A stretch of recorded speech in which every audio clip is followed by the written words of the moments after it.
ఇంతకి సగర్రాజు ఏమన్నాడు? మరి వాళ్ళ తమ్ముణ్ణి వార్డు మెంబర్ చేయమన్నాడు. వాడేదో ఆశపడుతున్నాళ్లే, చేసేయ్. వద్దు, వాడు మంచివాడు కాదు, మడుగులో ఉన్న మొసలి లాంటివాడు. ఏంటప్పా అట్లా మాట్లాడుతున్నావు?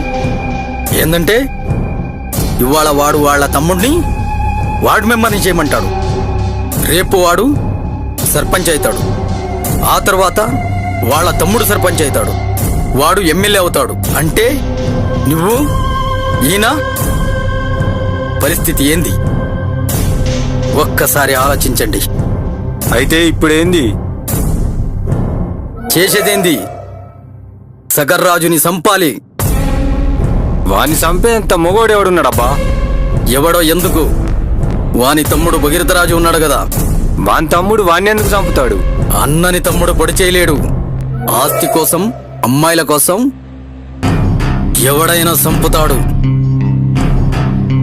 అమ్మాయి కోసమా? ఎవరా అమ్మాయి? ఎవరేంది, వాడు నీ కూతుర్ని లవ్వాడుతున్నాడు. కావాలంటే నీ కూతురికి ఫోన్ చేసి కనుక్కో.